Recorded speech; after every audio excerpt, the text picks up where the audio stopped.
Ang wikang Pilipino. Wikang Pilipino ay ating mahalin. Ito ang sagisag nitong bansa natin.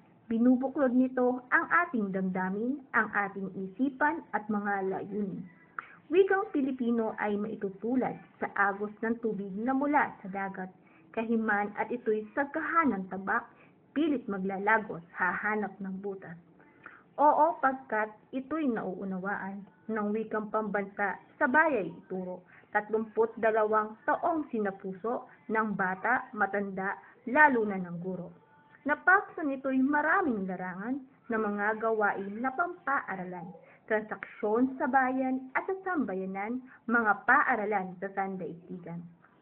Wikang Pilipino'y dapat ipagtanggol, lalo't isaisip dito'y ginugugol ang maraming hirap sa lapit panahon ng pamahalaan at ng masa ngayon. Wikang Pilipino, ikaw ay mabuhay, itataguyod ka sa lahat ng araw.